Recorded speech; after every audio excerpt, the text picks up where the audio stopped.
Hey, this is Tyler Jones, and you're listening to the Element Podcast.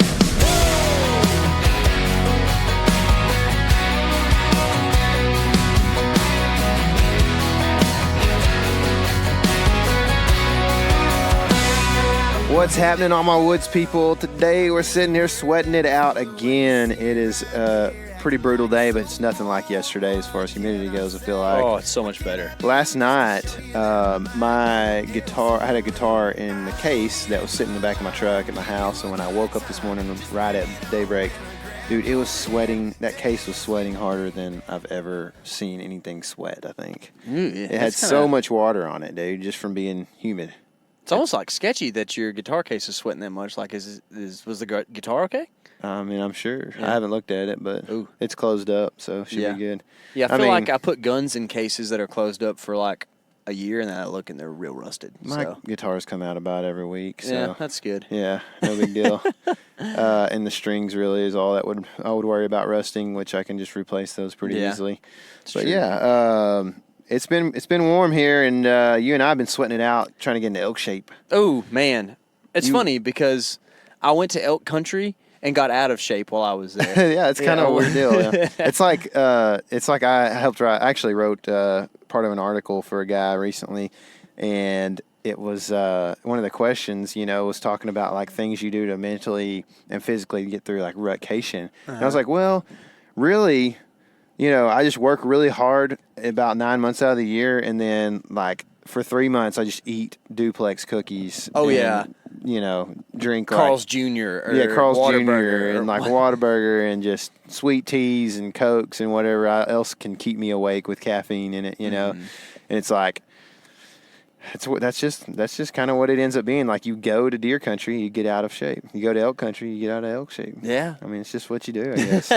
Eat real good. Something about, man, that cold weather, you want to eat real good. Yeah, that's definitely a big part of it. And I'm not afraid to eat some carbs, which I don't really like. I don't feel like I like gain a lot of weight or anything. I just get like soft as far as like I'm just not like I'm not a beast anymore. You know what I mean? I don't know if I ever am a beast anymore, but oh man. Anyway, yeah. I mean, speaking of going to elk country, we're not far out from going to elk country, so pretty excited about shooting something, because we've been shooting a little bit in the mornings too together, and it's like, man, I'm tired of shooting this target, and I haven't even really dialed my sights in yet. Tyler and I have decided that we like each other's arrows better, so we did like our arrows from last season and swapped them between our two bows, which is kind of a funny thing to do. Don't do that unless you really know somewhat of what you're doing, because you might blow up a bow or arrow. But it worked pretty good. Yeah. But yeah, dude, the elk hunt's getting close. I'm getting pumped. You have all your gear? I need to go down the list. I'm getting real close to having all my gear, I think. I've got, pack, shelter. I need a shelter. I ordered arrows yesterday. From Day 6, actually. So I got those from. Might be a podcast coming from them pretty soon. Yeah. But, and then broadheads. I still have some broadheads to buy. But, I mean, generally, I've got everything I need, I think. What about you? I got some shelter stuff. yet? I mean, water system is a big one that I don't feel like we don't have yet. Well, I've got my Sterapian, and that's like my go-to. And I looked at the Sawyers at, that's an albino spider. Yeah. I looked at the Sawyers at, Walmart the other day, and they're $30 for the big one. So for the big one, they sell them at Walmart. Yeah, the one that Trent talked about on the Backcountry series. Yeah, huh? I didn't know that. That's pretty good. Yeah. Well, that's not a big burden then. I was thinking more like $70, no, $80, the Sawyers are like $30. So cool, they're not that bad. It is. I mean, it's every little bit adds up, but like that's pretty good for water for the whole trip. And I think that comes with a couple like dirty bags and stuff too. So cool. Yeah, that's neat. The shelter is one thing I got. Really, I don't know. There's just several little gear things, obviously, that we kind of both have needed on this trip, and I'm a little bit behind you because of the long vacation. And speaking of gear, we're actually doing a gear giveaway. We are. Speaking of the Backcountry series, right? Yeah. So, like with all this, we are pretty much celebrating the fact that we have had 100,000 downloads, guys, and thank y'all so much for listening, for all those downloads, for putting up with us whenever we don't really know what we're saying on podcasts, but our guests do and all that. Thank y'all very much for downloading, and thank you for the growth that we've had in the past year. It's been really awesome, and we're very appreciative of it. And to show that, we are giving away some stuff and things, okay? So the big prize is a set of Vortex 10x42 Diamondback Binoculars, which is the binoculars that I've used for a couple seasons. Tyler's got a pair for this season, and we're giving away a brand new pair. You don't even got to get the used ones. Right? Yeah. How many friends are we going to have that ask for those?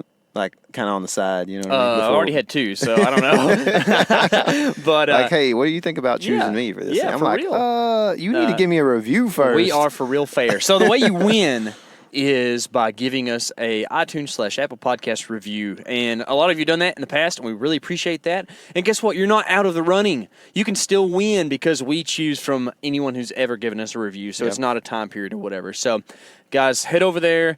Give us a 5-star review. Tell us something cool you like. Tell us something that you'd like to hear more of on the podcast.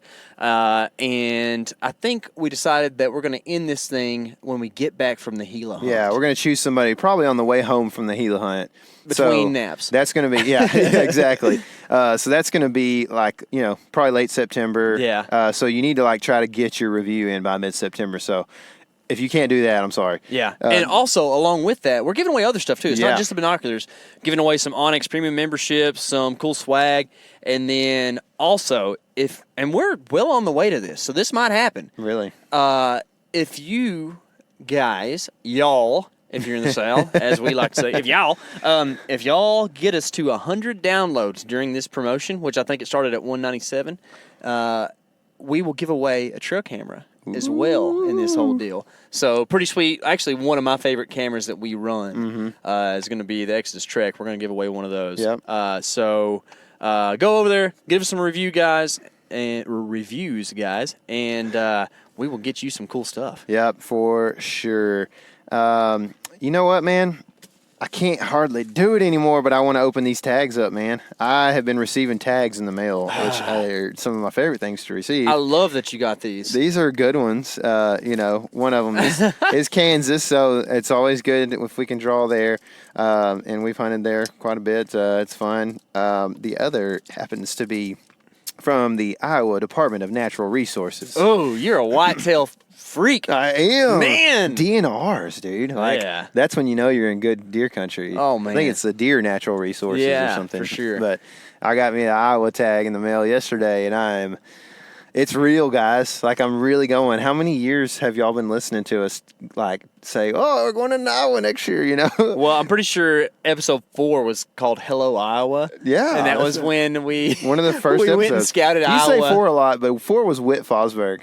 So it was early. It's early, though. It's like 7 or 8. So it's early. I don't know. But anyways, that was like when the podcast started, and we were scouting for your supposed trip that year, and here we are in 2019, finally drawing. I'm glad we did, though. We learned a ton. There was enough there that, like, even 2 years later, I think it's going to be, we're going to have learned stuff. And the cool thing about that, too, is, like, that's the trip we met Zach Farrenball and all them on and made, relationships with those guys. So, we got bros up there. We got bros. And all kinds of stuff. So and they're all tight-lipped now. I don't know what the deal is. Yeah, they're like, oh, well, there's a lot of deer around. They're like, hey, when you draw, come on up here and just let me know. I'll give you some spots, or whatever.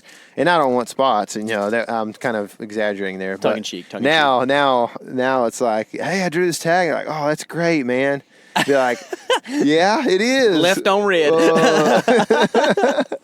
No, they're cool, man. Most of them. But we're getting pretty pumped about all these whitetail hunts. Yeah. And we've been talking a lot about our hunting system and how we go in, especially on public land.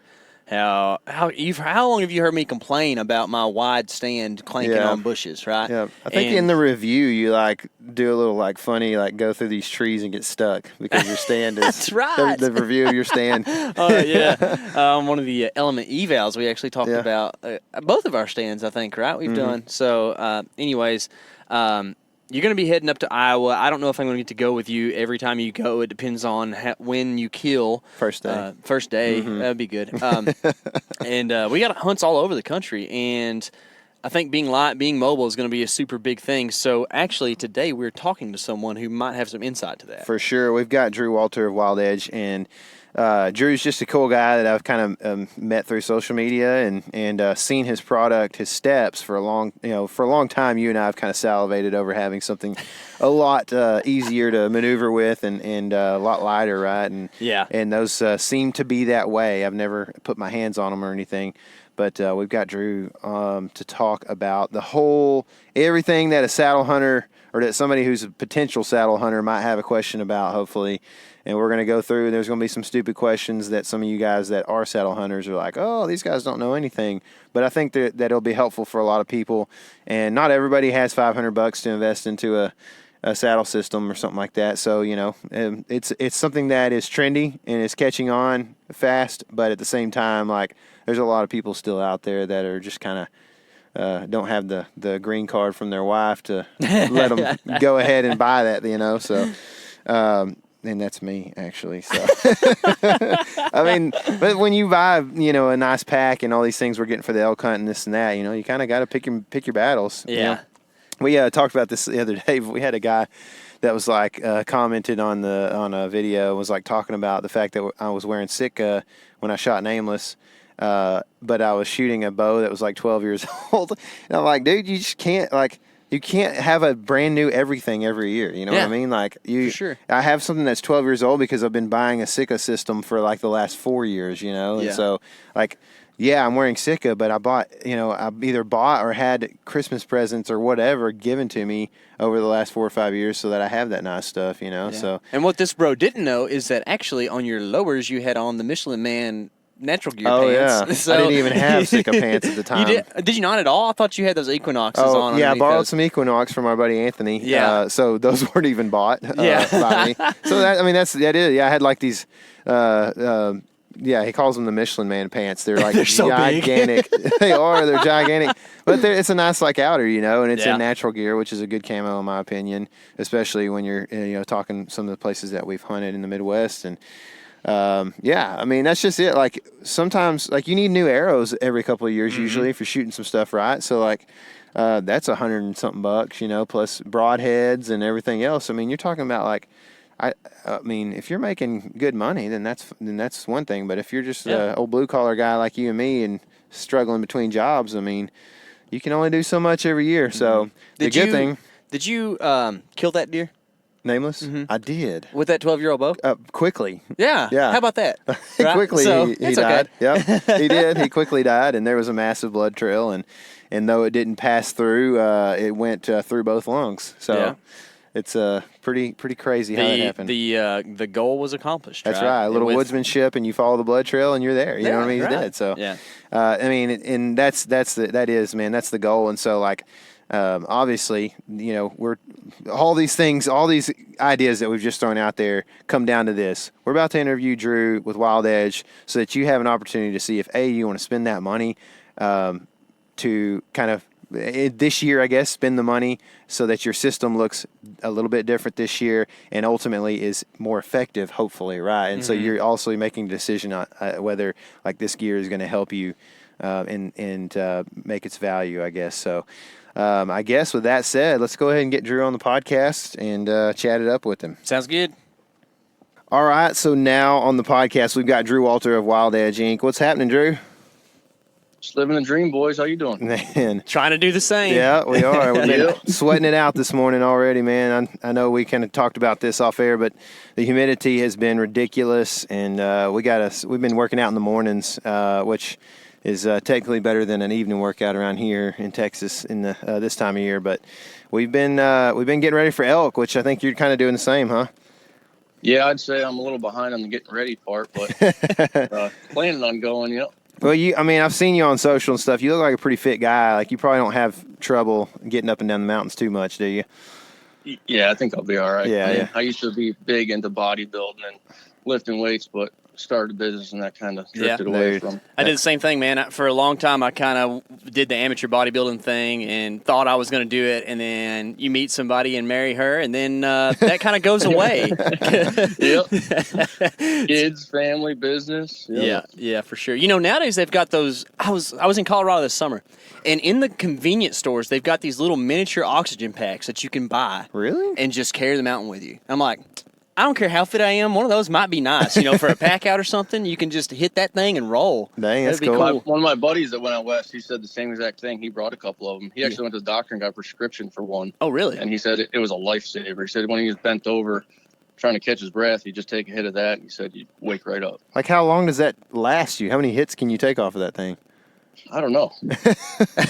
Like, is it like I was thinking I'll just keep throwing hay bales, and I figure I won't need the oxygen. yeah. I was actually talking about this with my wife the other night. Because KC talks about, elevation and everything, and how, like, we're from, 400 feet elevation, so those flatlanders, like, when we go into Colorado, it's a different ball game in elevation. And I'm like, I was telling her, I was like, I just have never noticed that. And she goes, I think it's because you have asthma. And I was like, that might be it. Like, I just can't breathe at any elevation, you know what I mean? So It's like, whatever. I mean, it put me at I've never been, hunting elk at 12,000 feet or anything, or mule deer, but I think there might be something to it. So anyway, I'm been training as hard as I can to overcome any asthmatic symptoms anyway. So, so have you been doing any like whitetail stuff, or is the business kind of interfering with your scouting and summer trail cameras or whatever? Or is that not something you do?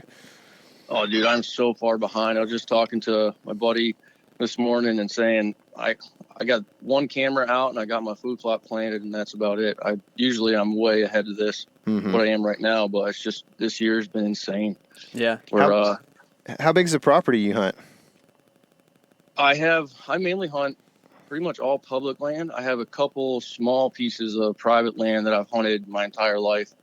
That's, the biggest piece is 50 acres. Yeah. Is that kind of, a couple little 5-acre pieces, 2-acre pieces, and I found sometimes those little tiny pieces are the best spots. Oh yeah, man. We've kind of noticed that too, man. It's if the habitat's right and the pressure and everything, man, it can be a pretty awesome little find. And it doesn't seem like when somebody's like, yeah, I'll give you access to 80 or 160 or whatever it might be, like that seems like a big commitment on their part. But when they're like, oh yeah, I got 2 acres over here, it's like no big deal if you just stomp around on it. You probably won't kill anything anyway, kind of thing. So, right. But and usually the bigger the property is, the more competition you have with hunters. And the more stress puts on the deer, and it's just you find those little pieces that people don't even look at. So I do a lot of access by kayak because most guys don't have the ambition to launch a kayak, paddle 2 miles to hunt a nasty hellhole. Do you do that on public and private, or is that usually just on the public places you have to do that? That's all public. I live right next to the Connecticut River, so there's a bunch of streams and like the Salmon River, little swamps and just nasty holes that they're bow hunting only zones for public land, and they're just completely overlooked. And that's kind of how I got really into saddle hunting, because I'm not going to put a metal tree stand on a kayak and carry a tree stand and big metal piece of equipment through the frag. So the whole point is you can't hunt this. I started on the ground, but when you're in the frag, you can't see 5 feet in front of you. So you have to get at least 8-10 feet off the ground, and the tree may only be 15 feet tall. Right. So, You said, I think, frag or something like that. I don't know what that is. Yeah, Phragmites. It's an invasive species of a plant that spread basically all over New England. Okay. And it gets so thick, and it can get 8-10 feet tall that you can barely walk through it, and you can barely see your hand in front of your face. Yeah. Does it make good deer habitat though? Good cover. Yeah. But most of the time it's flooded or but it's usually on the edges of then what turns into nasty briars and just thick low lying prickers and stuff. So gotcha. It's you can see the trails in the frag on a satellite map. You can see the deer trails. They're so heavy through there. That's cool. So what's that country like up there? I mean, you're hunting in Connecticut mostly, right? So is the public and private all kind of the same, or they look different?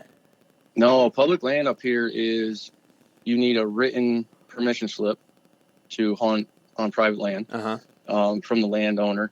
Public land, same as anywhere else you can walk on, but there's also, so we have public land that is designated either, rifle and bow, or bow hunting only is some of the best properties. And then we have, our town is a very rural town. So we have a ton of open space and nature conservancy, which the town buys up all these properties so it can't be developed to keep it rural. We have one gas station and one tiny little market, and that's it.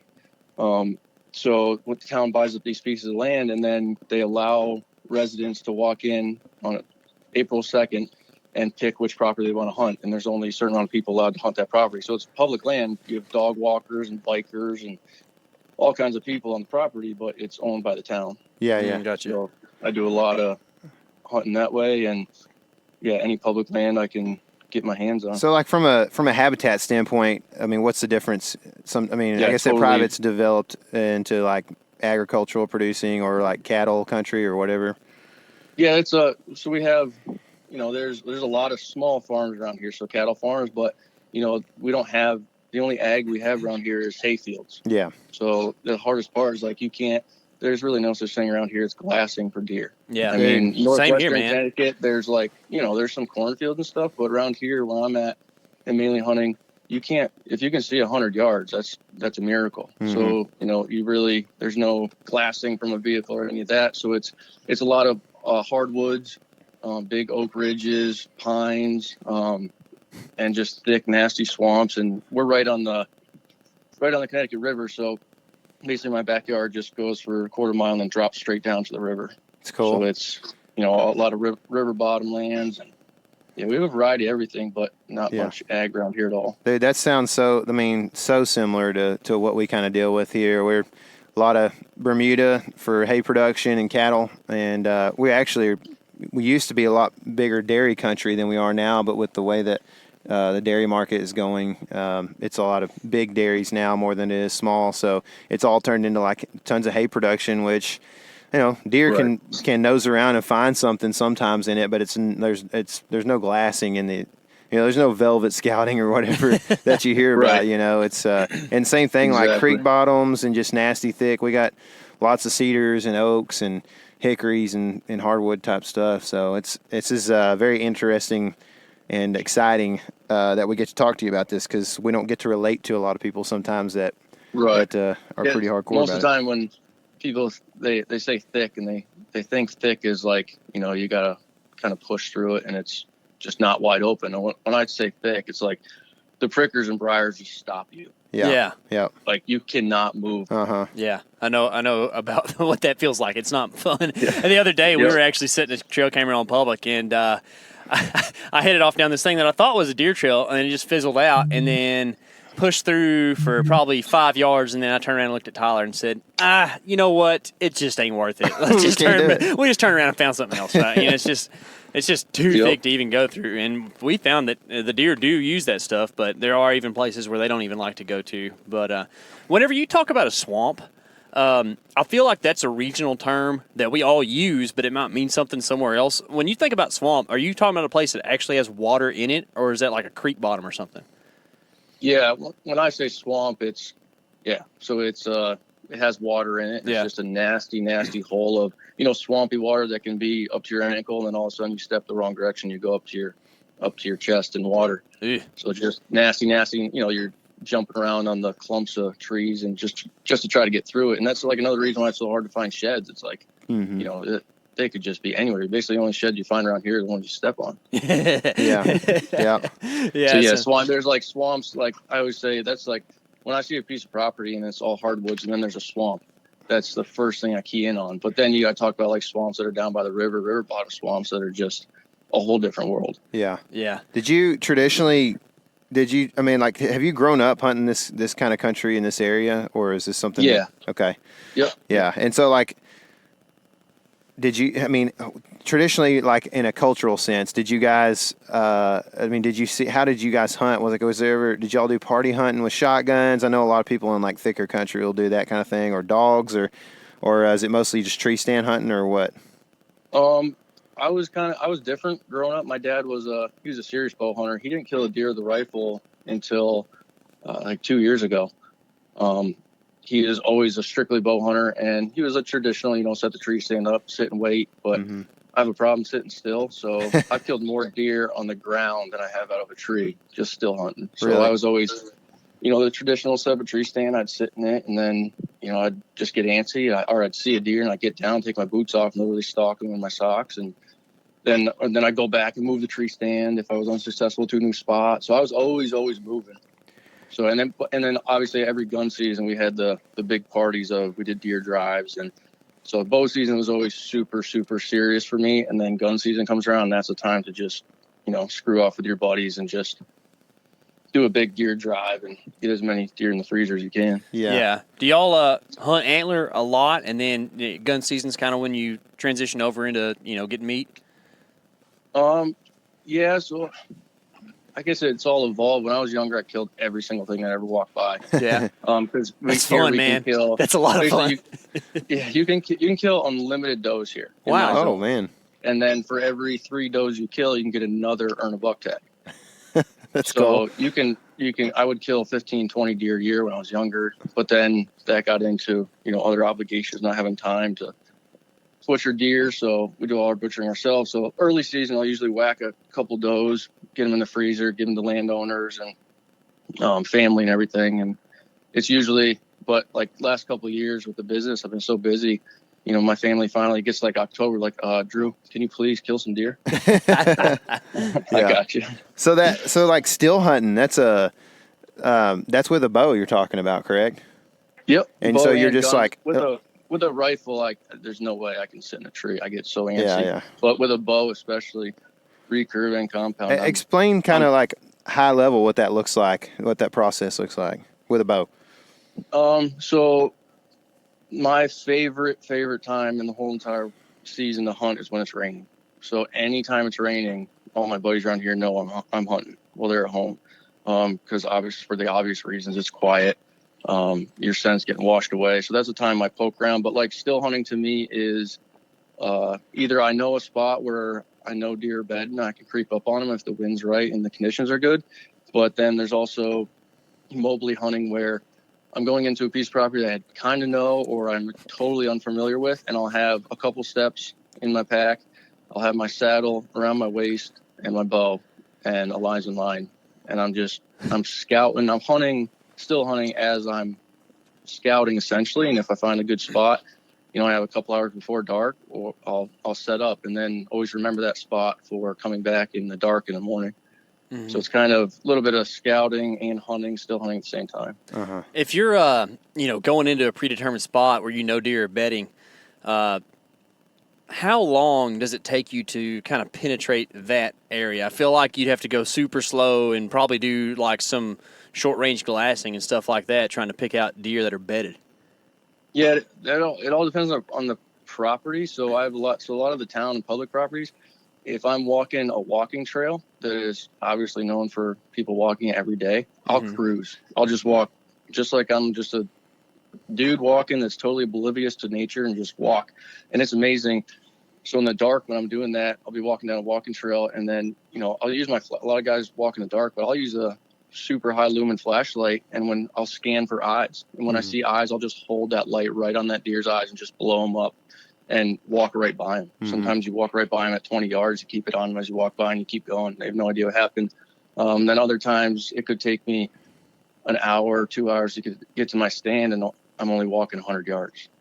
So that's places where the deer aren't expecting people to be there. Yeah, that's cool. I like that, man. That's one of those kind of like deer conditioned to humans, so I'm going to stick with that. Yeah, the deer know the difference between a threat and a non-threat. So a guy walking is not a threat, but if you're creeping down the trail and they're used to people just blowing by, that's different. Yeah. You need to get some just tennis shoes and Nike shorts and a cutoff and just run down the trail. Maybe some headphones or whatever. Exactly. Yeah, just fit right in. Shit, I even take my bike sometimes and just cruise. Yeah, that's cool. I've actually thought about that. Like, it's kind of amazing how quiet you can be on a bicycle if you've got like decent terrain, or whatever. And like some of the public places around here will have closed roads or whatever through it. And man, you can creep along and sneak up on some stuff like that. I haven't done it a ton, but I've done it a few times, and it's crazy what you can drive up on. Mm-hmm. Right. Another tactic I use a lot is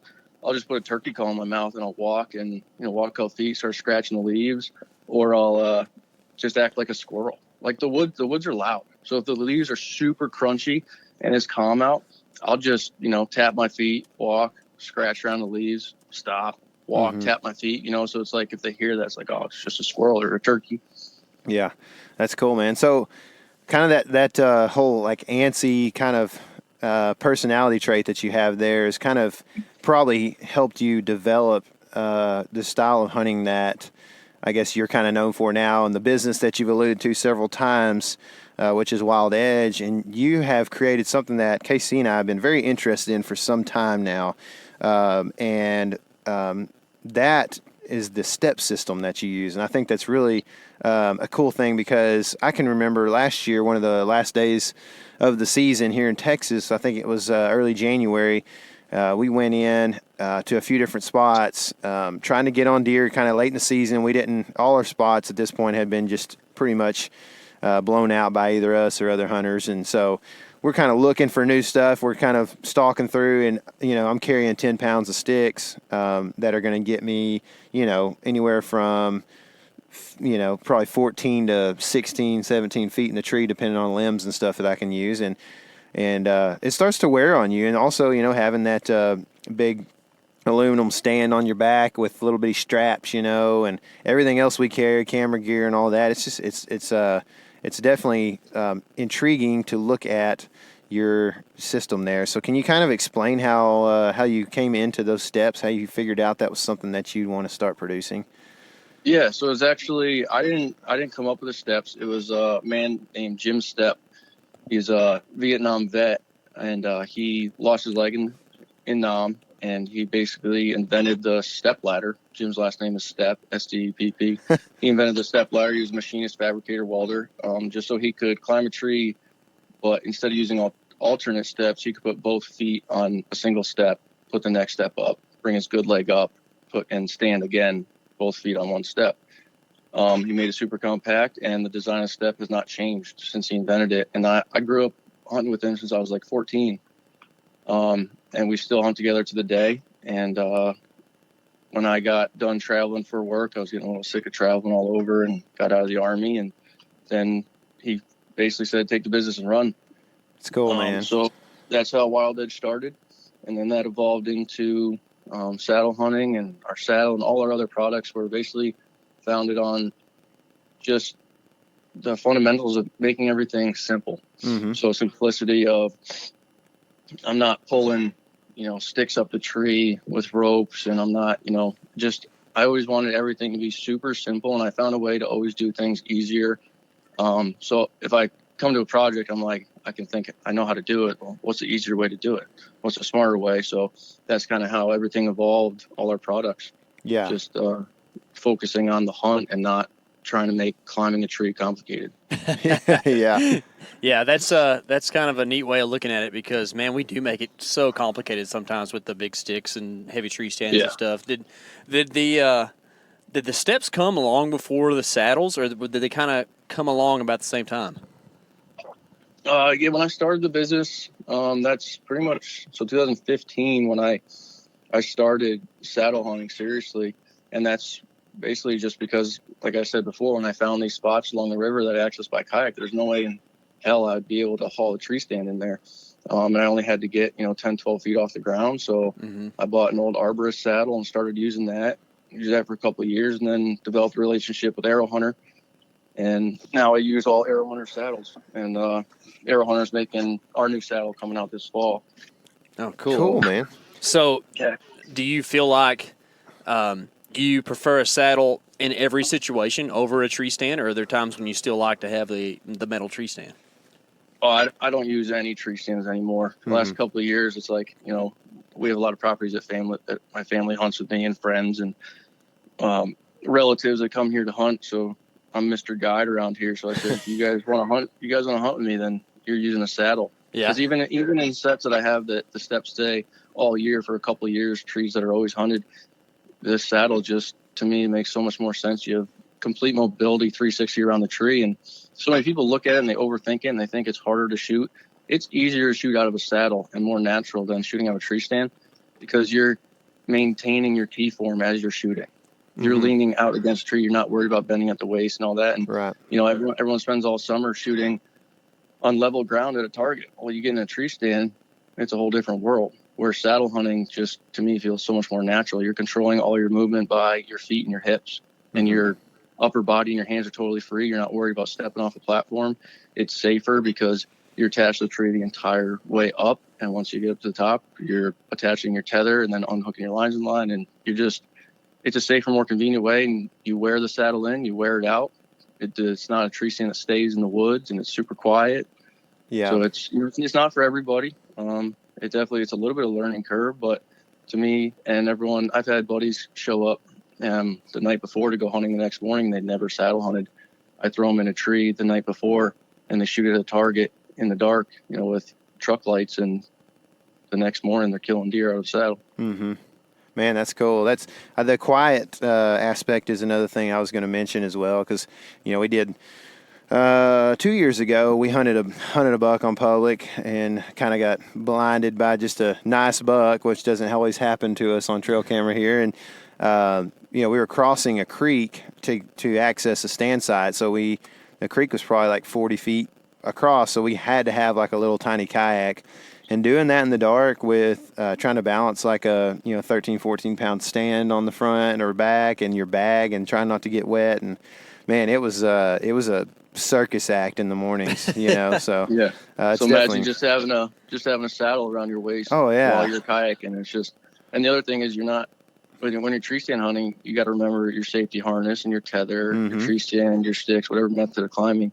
With a saddle, it is your safety harness, it's your tree stand, and it's your linesman belt. So you cannot forget it. Yeah. Or else you're not be going in a tree. Right. So there's none of that. I forgot my safety harness. I'll be all right. Yeah, that's cool. What about so explain the steps, because there's a lot of people that probably are listening that are wondering what we're talking about with the steps. Explain how they look, how they work. So the steps are basically a triangular piece. If we look at it with 2 points of contact at the top down to a pick end, which is a V at the bottom, they all stack together in a bag. So you could have 8 steps that are literally, the size of a 6-pack of beer, and the carry bag that they slip into and stack on top of each other goes right around your shoulder. So as you're climbing, each step has a rope on it. As you're climbing, you pull one step out, both feet are on a step, and then you put the next one up and carry on going up the tree. So they're super simple, wicked strong. So one end of the step has a splice rope on it, polypropylene rope, and you go around the tree and then you tie a simple little hitch. You find your tension, pull the step up and cam it over, kind of like a cam buckle. Uh-huh. So you pull that step up against the tree, get it as tight as you can, and then, just you can feel where it's going to cam over, go over center and lock in, and then it's just sucked into the tree. Cool. So we've hung 4-wheelers by steps. There's pictures online of me standing on a 4-wheeler held by one step off the ground. Wow. I picked up the front end of my mini excavator, the whole front end 3 feet off the ground with one step. So they're super strong, super lightweight, compact. Each step weighs just under a pound. Wow. So you're getting how many feet for 8 steps? I always tell people it all depends on the climber, obviously. Yeah, sure. I'm a monkey, so I could take 8 steps and get 20 feet, no problem, all day. But that's kind of me, but it's probably not the safest thing to do. Yeah, I say, figure 2.5 feet apart is a comfortable step. Yeah. So 16, 18 feet was super comfortable climb, and you're only carrying 8 pounds, and it's a tiny little bag. Yeah. Is that like an ideal height in a lot of situations for you, as far as just bow hunting? Like, do you like to be 20 feet, or would you rather be lower? Yeah, so a lot of guys, it seems these days, are so caught up on getting 25, 30 feet. I have a couple stands that stay all season that are nosebleed stands, but 99% of my stands, especially when I'm mobile hunting, I'm 12 feet, 15 feet off the ground. 15 feet would be high for me because I do a lot of traditional bow hunting, so I don't want to be too high, and I've never really found the need, because saddle hunting, you're not just standing on the tree. You can hide behind the tree. So you can hide behind the tree with deer coming, and there's really no need for me to get super, super high. Yeah. Yeah. I got you. So let's talk about the kind of tree that you can use that step on. I got 2 different kind of ideas, but how small of a tree will the step actually work on? Really anything over, 8, 10 inches. Okay. They can work on super small trees. So like when I hang trail cameras, I'll put them on, trees the size of my leg. Yeah. And I'll get them 10, 12 feet off the ground, put the camera against the step, which creates a perfect angle. And then so the camera will be 10, 12 feet up in the air, and then I'll carry one step in with me when I go to check the camera so I can get at the camera.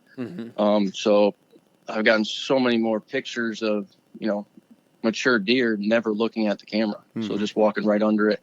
And obviously other people can't see it too.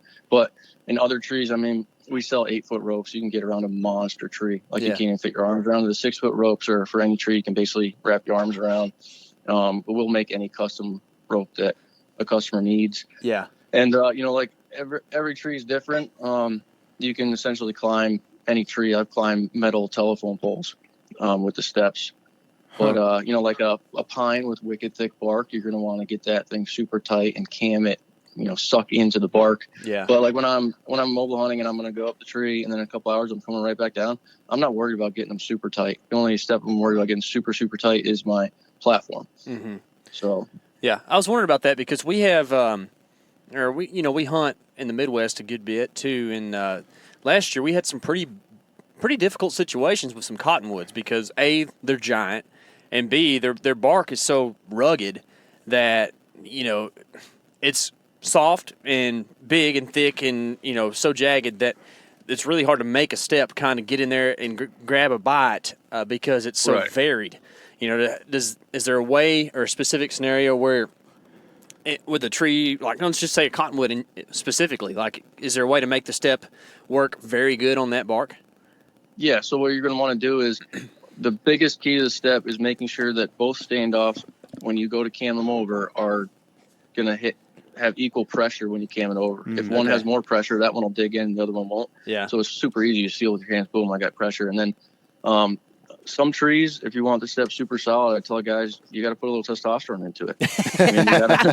So put that step up above your head or like at your chest and just drop your body into it. And you can get them super strong. Yeah. My little sister hunts with me. She puts up her own stand. She gets them strong. There's 60-year-old women that are climbing with these steps. And, Jim Steps, he's up there in his 70s. He's still putting around trees. I'm not saying you need brute force, but there's like that technique of finding the right tension and camming it over. So the steps aren't something you just take out of the box and just run into the woods and you're just blasting up trees. You definitely need to practice a little bit. Mm-hmm. Yeah. You talked about the top step. Is that just another one of the steps, or I think I've seen a product that y'all have that's kind of like the top piece or something like that, right? Yeah. So we have the perch, which is a platform, basically a bigger step that attaches aluminum. It's under a pound. It attaches right to a step. So if you want a bigger platform for saddle hunting, so in saddle hunting, the term is either have a ring of steps or a platform. So there's a lot of guys that want basically a bigger platform that's just like the base of a tree stand, but obviously half the size to stand on, where guys like me, I'm more of a ring step guy. So I'll put a step on each side of the tree and use my step as like a stirrup because I don't want to just stand on a platform. Put my heels in the step, or like when I have to take the hard shot, like as a righty shooting to the right, I can pivot my hips and stick my toe into the step, just like a stirrup as well. And I can move around. So to me, it's just easier, but that's all personal preference. So yeah, the perch just adds a little bit more room that you can stand on. How big are the steps? Because you're talking to a guy here that wears a size 14, and so like when you put 1,000 gram thin slit boot on, it looks hideous. It's like I'm a clown up there. You know what I mean? Yeah. So the thing is, when you're climbing, both your feet are. So as you're climbing, standing on one step, you're just basically standing on the step with your feet kind of out of the 45, standing on your heels. Mm-hmm. But the step is seven inches wide. Mm-hmm. So if you're putting the steps up just in a straight ladder, you're just putting like the front of just like the ball of your foot, your toe, like the front of your foot on the step and climbing. Mm-hmm. So it's super comfortable. It's like a lot of guys will stagger the steps, but I put them straight up in a line so that when I'm climbing up, I'm not searching for a step. I'm just blowing right up the tree. I got you. So, do you have most of your weight in the saddle all the time, or are you swapping back and forth where you're putting quite a bit of weight on your legs and then kind of, vice versa every 30 minutes or so? Pretty much picture sitting in a hammock. Yeah. And then just having your feet dangle and you're just like pushing yourself around with your feet. Your feet your feet should not have much pressure on them at all. So all your weight is cradled right there. So that's the point of a well-built saddle, to hold all its weight there. And then the whole point of the bridge length. So you can create your comfort. There's guys, they call them leaners and sitters. So the guys that are leaners are just basically standing on platform and kind of leaning back at like a 45, where me, I'm a sitter. So I'll max out and I'll lean way off the tree. So I'll basically just be, I'm 3-4 feet away from the tree and just my feet are just there to direct my body. There's literally no weight on my feet. So, so the perch is just for the standard kind of guy, right? It's perch is for anybody. It creates a bigger platform so that you can go all the way around the tree. So you can push against the side of the perch, the back of the perch. It's just a bigger platform. Just a little bit of added comfort is really all it is. I mean, like I said, guys, there's platform guys and there's ring and step guys, whether that be screw and steps, bolts, you name it. I found the best platform in the whole entire world is a big branch. The one step on one side and a big branch, because you have unlimited space to, run your feet up that limb. Yeah. So along that line, is there like a specific tree you're looking for that's like, man, that is a saddle tree? No, the whole point of saddle hunting and the use of the steps is that any tree will work. Yeah. So I'm finding the spot and going, all right, closest tree is right here. That's the tree I'm going in. I don't care the shape, the size. I don't care what it is. I'm going to get up that tree. So that's the whole advantage. Are you doing anything for like concealment purposes, or like I can just feel like if you're sitting there the way you are, and your body's 3 or 4 feet away from this tree, you look like a really big brown blob that's pretty far away from the tree. Well, the thing is, you look like a limb because your feet are against a tree and you're shooting out from the tree. Instead of like, we posted a picture like of our shadow. So it was a guy, my buddy, sitting in his tree stand, which was just coming straight off the tree at a 90, and then his big blob sitting in it, and then a picture of me in a saddle with a shadow, and all you see, my body just looks like a big limb coming off the tree. Yeah. And the whole point is, obviously the perfect setup if you're going to hunt multiple times on the tree is to have, cover around you up in the branches. But when you're running gun and mobile hunting, it's just whatever tree, but you use that tree to hide. So if the deer are coming at you from the north, you come to the south end of the tree and you hide behind it. And so like when I'm filming, most of the time I'm watching the deer through my camera off the side of the tree, and I can't even see the deer because the tree's between me and them. Yeah. Gotcha. So talk about like shooting and filming and all that. Like how does that work when you're in a saddle setup? It adds a little bit of complication to it. Just when you do weird ninja things around the tree to get a shot, you got to also remember about the camera. But I always put the camera like down by my hip so that it's right there. And if I had to, I could put my bow over the camera arm and shoot. Mm-hmm. Gotcha. So it's right there. I mean, doesn't add much complication, but anything filming wise always adds somewhat of complication to it. Do you have the standard like camera arm? It's like, 2 20-inch sections that pivot around, or is it like a smaller condensed version? I've built my own camera arms that attach the tree with a step. So it's aluminum and weighs 1.5 pounds, has 2 pivoting sections and 1 solid section. And I just put it against the tree, put the step on the other side of the tree and use that rope and suck it right to the tree. Matt from Out on a Limb just developed a new camera arm that I'll be using called the Assassin Reach. That is freaking awesome. It's a super small, lightweight. You can fit the whole arm right in your pocket, made out of aluminum. It's a pretty sweet deal. So that's what I'll be using now. That's cool. Yeah, we were actually last year we were at ATA and we were trying to like find somebody who was making the short camera arm for like saddle hunting and stuff like that, and we couldn't find anybody. So it's kind of cool to hear that news, man. Yeah, it's a game changer what he developed. For sure. So let's talk about the shot from a saddle, okay? Because that's the end we're all trying to get to, right? Is to shoot the deer. And you've kind of already explained that, like, in general, you're always trying to hide behind the trunk from the deer. That's what you're trying to do. But where are you trying to get your shot? Is it kind of like that standard 45 off your left if you're a right-handed shooter, or what does that shot look like? I wouldn't say I'm always trying to hide behind a tree. I'm just saying, like, that's just an advantage. Okay. So, I'm not saying every time deer come, I'm like hiding behind a tree like a squirrel. No, I'm usually just watching it. But if the deer's being a little jerk, then I take it in a different perspective. I'm like, okay, I gotta be more cautious. Or if I'm only 8-10 feet off the ground, you guarantee I'm hiding behind that tree. But to answer your question, it's as a righty shooter holding your bow in your left hand, the easiest shot is shooting your whole left. So 180 degrees to your left. The hard shot is shooting to the right. So you can either go around the tree to shoot to the right, or you can spin your body around and put your back against the tree. You can bring your bow over your bridge and kind of shoot to the right that way. So anybody can get in a saddle and as a righty shoot to the left. That's a breeze. Yeah. It's the whole point. Like shooting is natural, but the thing you need to learn is how to contort your body and how to move your body using your hips and your feet to get to those hard shots.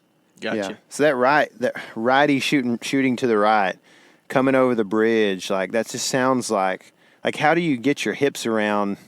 I mean, are you just like you're basically like pushing with your left foot against the tree, and so like your right's saddle, dangling or whatever? So a saddle has your bridge loops that come off your hips, your left and your right, and then has a bridge, a piece of rope that's connecting those 2 points. And then you have that rope is connected to a carabiner, which is connected to your tether or your sling line going around the tree, which is holding you to the tree. So that bridge, as you turn your hips, that bridge will slide. So slide through that carabiner. So it's super easy to just roll your hips and your saddle stays exactly where it's supposed to. And then your feet are basically just stabilizing your body so you don't lose control and spin around. So it sounds a little complicated, but it's super easy. So I mean, say you're on the opposite side of a deer or of a tree as a deer's coming down the trail, and the deer comes kind of under you, pretty close range, off to your right, and to where you can't really see the deer to get a shot until he's, say almost at a 90. Are you better off just like kicking around to the left and shooting him after he passes by you, or what do you do in that situation? So if he was on the right side and I was facing the tree, so he was on my hard side, and he's straight down, I would turn. If I'm staring at the tree, I would turn to the left, and I'd turn my entire body and shoot him right there. Yeah. Instead of trying to go over the bridge, because that creates a lot more motion, and it's hard because you have a bow with an arrow at the end with a broadhead. Yeah. Oh, that's a scary thought. So like when I'm hunting with my recurve, that's to bring the recurve around your bridge with an arrow on it. A recurve that's 5 feet long. It's hard. Yeah. So I would most likely go to the left. Yeah, you're spin my body and basically just be like pushing off the tree at a 45. You're like for real ninja at that point in time when you're doing that. I mean, you're like hanging off the tree shooting a deer. That's pretty. You definitely feel like one. That's cool. Well, in that scenario, or in a lot of these scenarios, I'm just thinking about like standing flat-footed here in the driveway like we were an hour ago. Tyler and I were shooting. It's pretty hard to pull up and just have a perfect, level bubble and everything right off the bat. Do you feel like in a saddle that is something you have to pay more attention to, is the cant of your bow and all that?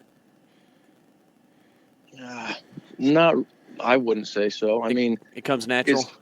It comes natural, and the more you practice, it's just like shooting out of a tree stand. You got to practice, right? Yeah. But shooting out of a saddle, you ask anybody that saddle hunts, they say it feels completely natural, more natural than a tree stand, especially those close shots. Yeah. Because you're able to go off the tree like you're standing on level ground. Right. Oh, that's cool. Instead of bending hard and in your form. I wouldn't say I ever look at my level on my bow, but gotcha. So so same situation here. Like the deer is coming down a trail towards your tree. He's going to end up going off your right. Do you ever follow the deer and kind of like swing around as it's coming past you on the right and kind of try to gain that advantage shooting on the left side of the trunk? You know what I mean? Like, do you have that ability as he's passing? Yeah, so I would, if I had time, I would, play it out. Okay, if he's going to come, looks like he's going to come to the right side of the tree. But right now, I'm not going to swing around and get ready, because if then he goes to the left side of the tree, I'm going to have to move again. So, I'd play it out. If he was just coming in, he was just had no care in the world what was going on, I'd make a quick move and make it happen. But, I mean, sometimes you can play it out and get ready, but really you're not moving a ton. Yeah, so I got you. It's just knowing how to move around the tree with your feet and where to put your bow, really. Yeah. I feel like that's what saddle hunters would call the squirrel strategy. You know how when you're squirrel hunting, they're always going the other side of the tree? Yeah. It's kind of like what Drew was pretty talking about. sneaky. Yeah, yeah. Oh, yeah. So, what about dudes who are built like me and maybe a more exaggerated version where you have a ton of upper body weight compared to your lower body? I just feel like it's a disaster waiting to happen because you'd end up upside down. How does that not happen? I don't know, because I'm not a big dude, but I mean, at trade shows, dude, we've had guys that are 350 plus. I mean, Big Hoss Ethics Archery, he's on the pole in Iowa. He's 367, something like that. And he was jumping around on that pole. I mean, he was moving around like he was hunting. At when we were in Alabama a couple weekends ago, I mean, same thing. Big dudes were, they'd look at it and go, no way. Did you have to look real hard to find big dudes in Alabama? No, there was a lot of big dudes. I feel like there might have been a few walking around in there. Oh, yeah. There was plenty of them. Yeah. Okay, what about two dudes? All right, so Tyler and I hunt as a pair quite often, usually in a cameraman-hunter situation. Are we going to be in the same tree, or are we going to be in different trees next to each other? No, same tree. We do that all the time. Okay. I'll be filming buddies. I mean, when we first started, we had one camera, so obviously one guy would be filming, one guy would be hunting. So we'd have two saddles, or we'd have a tree stand, and I'd be in the saddle. But now it's no tree stand, so it's and like when my buddies come in from town that I grew up with, and I've had a long time, I just hop in the tree with them just to hunt with them. And sure. And you'll have two guys, or I'll be in the tree with my sister all the time. We have two guys, sometimes we'll have two guys in there, and we'll each have a bow. Yeah. So what's the configuration like? Are you on the same plane, or is there one guy higher than the other, or what? I say it all depends on the spot, but a lot of times, like a bigger tree, we'll be on the same plane. Mm-hmm. If I'm filming, I'll get above them. But I guess it really all depends. But we've done it all, and it's put the cameraman on the right side usually, or is there? Yeah. How does that work? Yeah, I mean, definitely give the shooter his strong side for sure. Yeah. But I'd say most of the time, if I'm just filming, I'm above them. Gotcha. Or if we're just hunting together and we both have our bows, then I'll put my buddy who's less experienced in the saddle on the left side, so he has the good side, and then I'll take the hard side. Yeah. Do you hook into the same tether? No, you each have your own. Okay. All right. So so if you're hunting above him, is it ever weird? Like, do you feel like your butt's in his face, or your feet are all up on his, where he's hanging his gear and stuff? It's just super easy to make the hunt fun, because you can start dropping stuff on him, kick your feet and put mark in his face. I mean, clap your boots together and spread some mud over him. Yeah, it just feels like you might be stepping on like his grunt call and stuff like that hanging from the tree. I don't know. I mean, I've had trees where we're both sharing. My left foot and my buddy's right foot, we're sharing the same step. Gotcha. So it's cute. And it all depends on the tree. A smaller tree, the more movement, obviously you're making that tree move. Yeah, so it's not like you're in a tree stand where you just spin around a little circle on a platform. When you're hanging off the tree, if it's a small tree, you got to be careful, because, a little adjustment, that tree's freaking moving. Right, yeah. On a still day, that could be I could see that as being an issue for sure, yeah. Yeah. What do you do with your stuff? Like your pack and, just food and stuff, pretty much your pack and all the stuff in it. Like, where are you hanging that? Yeah, so I hang my pack right against a tree. Okay. So I'll hang with so my step is always attached to my camera arm, so I have a step right there. So I'll clip my bag right to that. Or if I don't have that convenience, I'll just take my backpack and strap it around the tree with the waist belt and chest belt buckle. Yeah. And so my bag is right there. So if I need, my water bottle's right there, my grunt call, it's right there. Or, cargo pockets are essential when you're hunting out of saddle, because you lose your normal pockets because they're in the saddle. You lose your back pockets because you're sitting on them. So cargo pockets are essential. Ankle pockets, you name it. Or I'll wear like a chest pouch, or like even a pocket in your chest is super essential. Something I look for every time I'm wearing a jacket. You could take 20 saddle hunters that have the same equipment and tell them to go climb a tree. They're all going to do it a different way. That's kind of the cool part. There's there's no standard. It's you have a climbing system, a saddle, and one or two ropes, and your backpack and your bow. I mean, and whatever else you bring. So the way I attach my bag can be totally different. Or if I have a tree with a crotch in it, I'll just stuff my bag right in there. I'm always super simple when it comes to that stuff. Yeah. So I'll either do it on the fly, or I'm always trying to figure out what's the simplest way. Do I really need this giant backpack? Do I really need all these extra gadgets? So in general, when you're talking about extra gadgets and just like all the stuff you got to bring, you've probably done a little math on this or you have an idea, but if you just think back to your old tree stand days versus like the setup you have now, what's the weight difference in what you're carrying in? Well, you figure, what's the lightest tree stand? Lightest is like 9, but mine's think 13. Yeah, most like of them are light at 12 or 13 so pounds. you take the Garrick, our saddle. It weighs 2 pounds, and you're not carrying it. That saddle is worn around your waist, so you can just ixnay that because it doesn't even matter. And it replaces your safety harness. So exactly. Yeah. And then I carry with that saddle. A lot of guys will carry 2 ropes. They'll carry a lines and line to climb the tree and a sling line or a tether to attach your bridge to the tree. Mm-hmm. That's just too much for me, so I'll take 1 rope. They'll have like mechanical prusik on it, like the Kong duck, or just a normal prusik or a Blake's hitch on that 1 rope. That's my lines and line to climb up. I have an extra carabiner that's around my bridge. When I get to where I want to attach my sling line, I just hook that carabiner right to a step. So I'm attached to the tree, detach my lines and line, that becomes my sling line. So I literally have a saddle, 1 rope, 2 or 3 carabiners, which are ounces, aluminum carabiners. Mm-hmm. My backpack, the only reason I have a backpack is for a water bottle and my camera gear. I have a grunt call and a rangefinder, my bow. That's it. Yeah. So, you're talking, you take away that 9, 10, 13-pound tree stand, and then I have my set of steps, which the most I'll carry when I'm mobile hunting is 6 or 8. So that's 6 or 8 pounds. Yeah. Wow. So you go from 20, 25 pounds carrying a tree stand and anything else, you drastically drop it down to, your total setup is around 8 pounds, 10 pounds. And then that's the kind of the thing you can't factor as well as the bulk, right? I mean, something I complain about. That's the biggest thing to me. Yeah. I'm not like my sister hiked AT, so she misses, they're drilling holes in her toothbrush.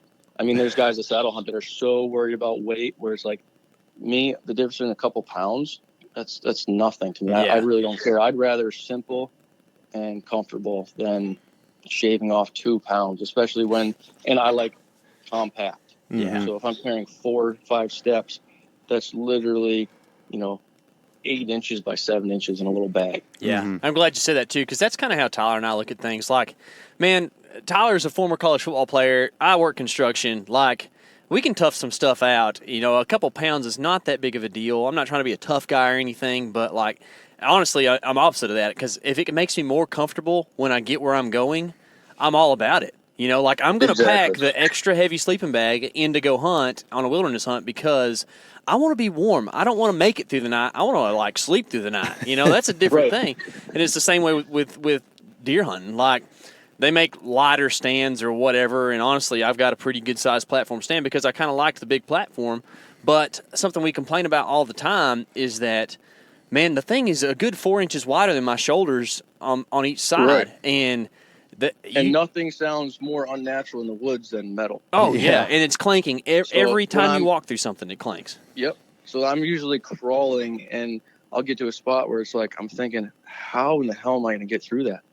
And I find a way because it's just my body. I don't have metal on my back, and when I get to the tree, everything's super quiet. Nothing can make noise because I'm not ratchet strapping or pulling up. Oh. Everything is, when I start my climb, I never come back down until I'm done hunting.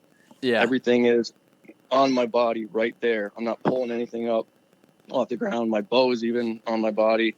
When I get to the top, I attach my tether. I take my backpack off. It hangs on my saddle. And then I take the camera gear out. My bow is hanging. Then I hang my bow on the other side of my saddle. Get everything tweaked without much motion or extra effort. Yeah. Man, it makes so much sense. Like I think one thing that's also kind of a reservation for a lot of guys, I know it is for me and KC, just being blue collar or whatever you want to call us, but, is the price of the whole system. What is your system? Like, what's about a roundabout price for, 8 steps and the saddle? Like, what are you looking to spend to get into that? 8 steps, you're looking at $120, $130, and then for a saddle, you're looking at anywhere from $225 to $269. Mm-hmm. So it's an investment. Sure. So say with everything you need to climb and hunt out a saddle, you're talking $500. Yeah. That $500. If you're mobily hunting, that's all you need, and that saddle is going to last you for the rest of your entire life. It's not, you're not going to wear out a tree stand, and it's all in one. Like I said, safety harness, lines and belt, and your tree stand. Mm-hmm. So it's an investment that is worth it in the long run. Yeah, Mm-hmm. I guess that makes sense. You don't need 30 tree stands. Exactly. Yeah. Yeah, that's the thing. When you start totaling in how many tree stands you buy through the years and leave somewhere and forget about, or a tree falls and breaks it or whatever, you don't deal with that. Even if you're buying, $60 tree stands or something, it's going to add up sooner or later. Those $20, $30, Dick's Sporting Goods, Walmart tree stands you can buy that you leave in the woods, and then a couple of years later, I've had tree stands that you look at, you're like, dude, that thing doesn't look healthy. Yeah, hanging in that. You stomp on that platform, and those cables just bust. It's like, where the saddle, it goes in with you and comes out with you. All your lines go in with you, come out with you. It's your lifeline, so it's protected. Yeah, that's cool.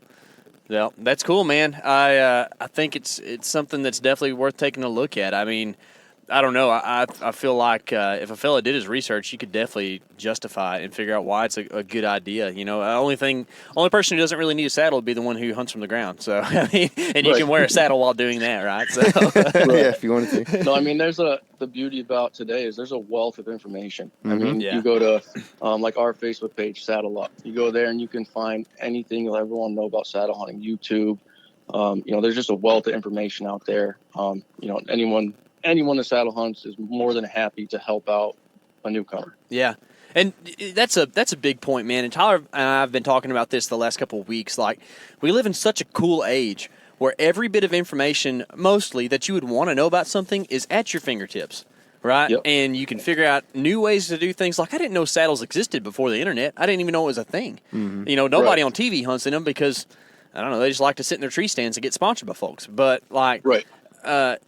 it's such a cool thing that, that these things exist, and there's people in Connecticut that are doing it. It's like, hey, actually, where they hunt's a lot like where we hunt. Maybe we should try that out, And it's just something, and it kind of goes along with the direct-to-consumer market thing, too. Like, we have such a cool opportunity to not have to deal with, corporations trying to say their thing is the best thing to do when we can really just go out and purchase a product on our own and decide if we like it or not. It's kind of cool how you can make all that, and then it's also kind of the American dream on your part where you've developed a product that's going to work and people want it. So it allows you to do what you love to do. It's cool, man. Yeah, no, it's a wealth of information out there, and it's instant information, too. Yeah. Which is the cool part. I don't know how the deer survive. We ought to be killing them all the time. It's the lack of woodsmanship that most people don't understand. Yeah, and when you say that, I automatically flash back to not knowing anything except for the Prusik knot. You started listing off other knots. I was like, oh, I don't know what those are. I'm going to have to look those up. So need to improve my woodsmanship.